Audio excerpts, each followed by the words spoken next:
Bonjour et bienvenue à cette capsule voyage de Voyager en classe senior. Mon nom est Normand Verdon. Aujourd'hui, nous partons pour le Chili. Le Chili est un pays à la géographie particulièrement bizarre.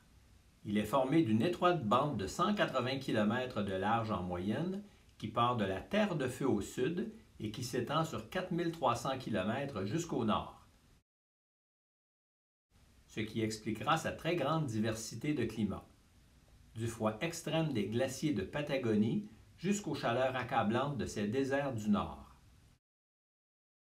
La cordillère des Andes, qui culmine à près de 7000 mètres, constitue une barrière naturelle avec sa voisine l'Argentine à l'est.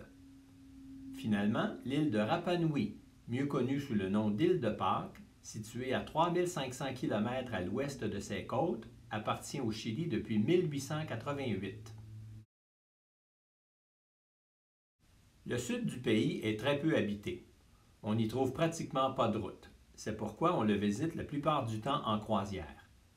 L'essentiel du territoire est composé de parcs naturels et de réserves nationales. L'endroit est d'une très grande beauté sauvage. On y retrouve une grande quantité de fjords, de montagnes, de glaciers et de volcans. Les excursions proposées nous permettront surtout de voir des glaciers, des volcans et des colonies de pingouins. Les villages les plus intéressants sont Punta Arenas et Puerto Montt, qui se visitent facilement en escale de croisière. À Punta Arenas, la visite du cimetière n'est pas sans intérêt, on dirait presque un jardin botanique. Au centre du pays, deux villes retiendront notre attention. Santiago, la capitale, et Valparaiso, un port de mer en bordure du Pacifique. Santiago est une ville coloniale comme il en existe beaucoup en Amérique du Sud. Elle mélange bien l'ancien et le nouveau. Nous n'y passerons qu'une journée ou deux, le temps de visiter son vieux centre-ville avec sa place d'armes et le palais présidentiel qu'on appelle le palais de la Monnaie. La plupart des édifices aux alentours sont résolument d'architecture espagnole. Il ne faut surtout pas manquer l'église Sacramentinos, inspirée du Sacré-Cœur de Montmartre de Paris.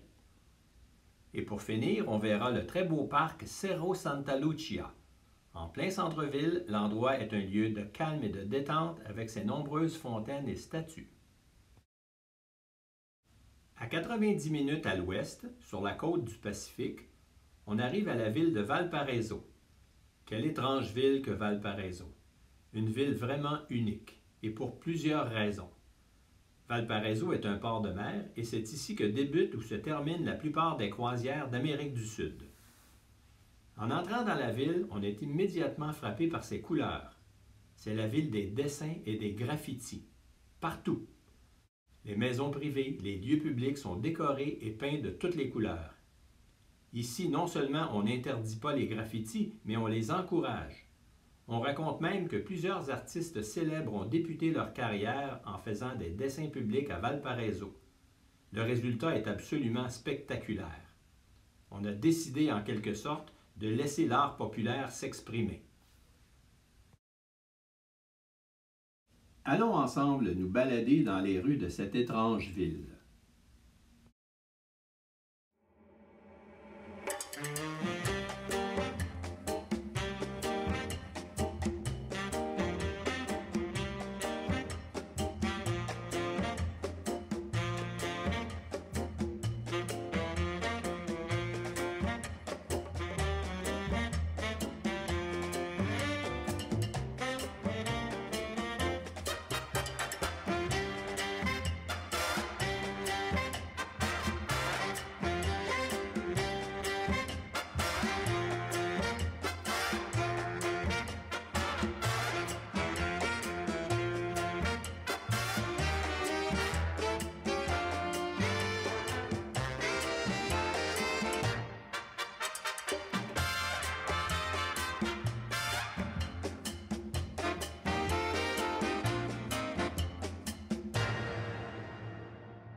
L'autre chose qui surprend ici, ce sont les très nombreux funiculaires.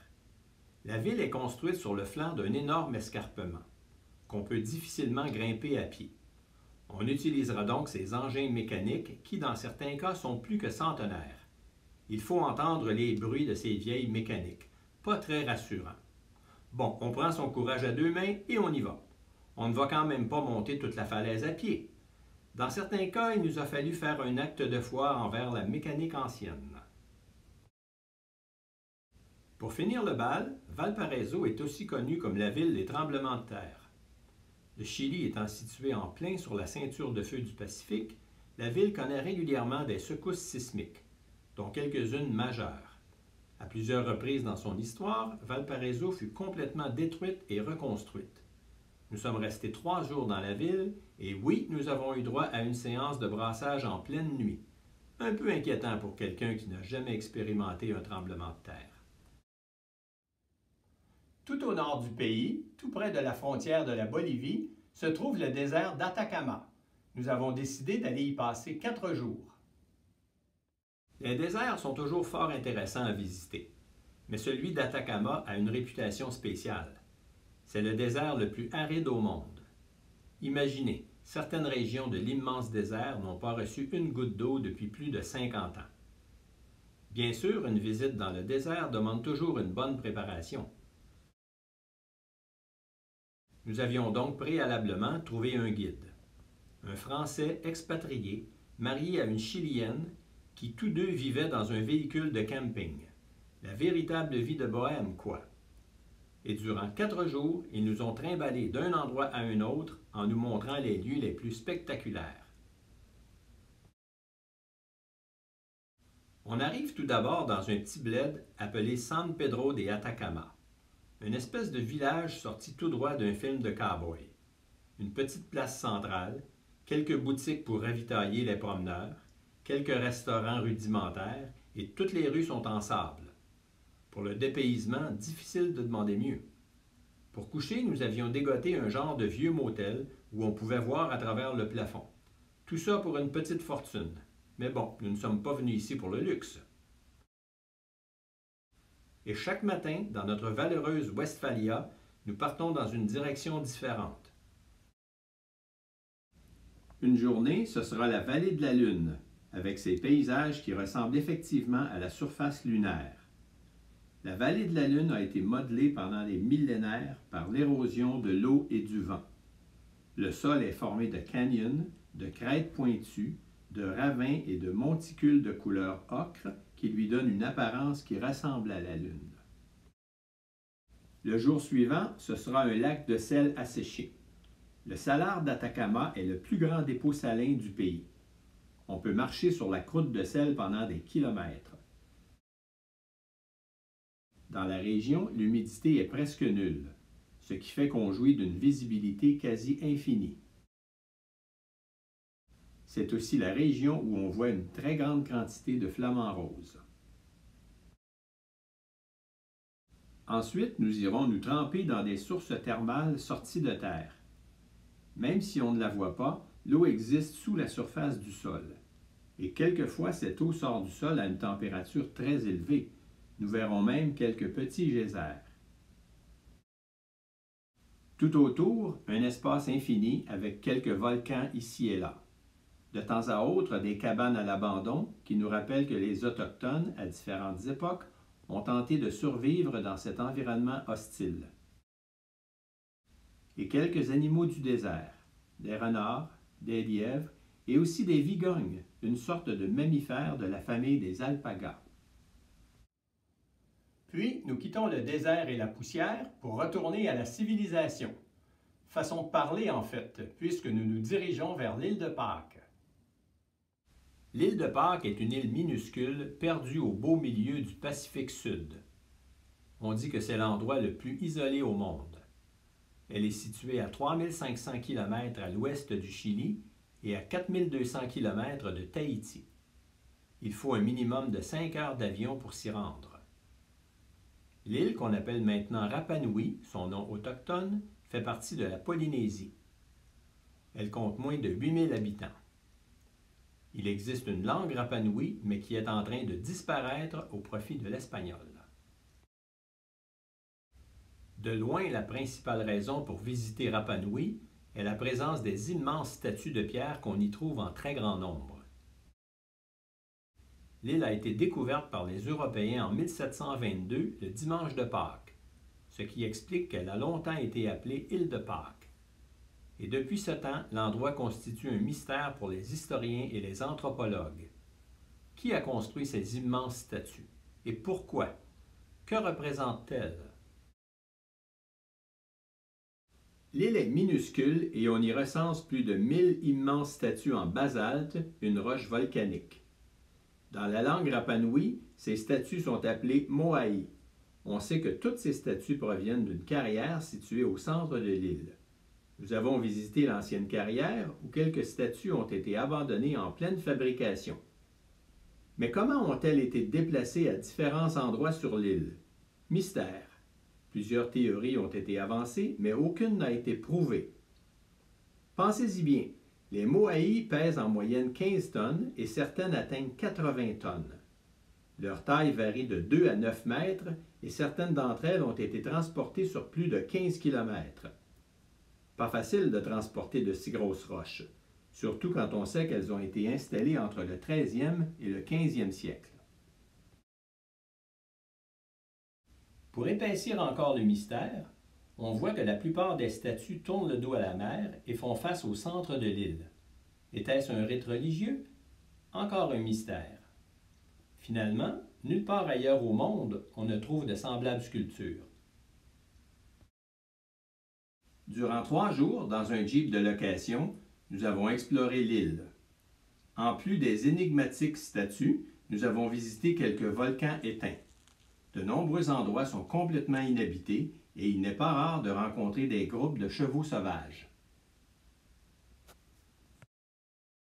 Nous avons également fréquenté quelques marchés locaux, une belle façon de côtoyer les gens de la place et de s'imprégner de la culture locale. On voit encore ici et là des gens se promener à cheval en plein cœur du village. Nous avions loué une chambre chez une dame de la place, l'île ne comptant que très peu d'hôtels dignes de ce nom. Nous avons donc pris notre petit déjeuner en compagnie de véritables Rapa Nui. Nous avions fait coïncider notre voyage avec le festival annuel appelé Tapati, ce qui nous a permis d'assister à plusieurs spectacles folkloriques et quelques compétitions de toutes sortes entre les différents clans de l'île. Nous avons également été témoins d'une cérémonie plutôt étrange.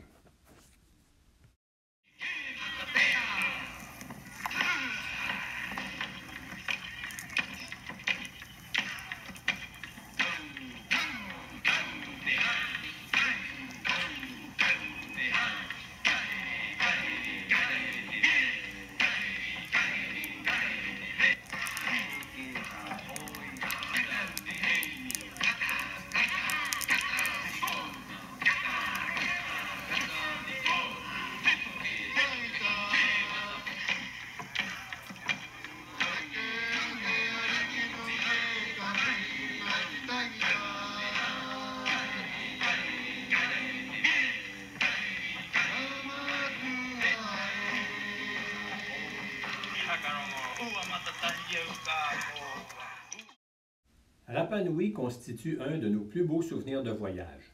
L'endroit est quasiment mystique. On se croirait dans une autre dimension. Par contre, malheureusement, le développement du tourisme et surtout les très nombreuses croisières qui y font escale font craindre une détérioration de l'authenticité pour le futur. J'espère que cette présentation vous a plu. Pour d'autres récits de voyage, je vous invite à visiter mon blog Voyage dont l'adresse apparaît à l'écran. À la prochaine pour une autre capsule de Voyager en classe senior. Nous sommes également présents sur Facebook et sur Instagram.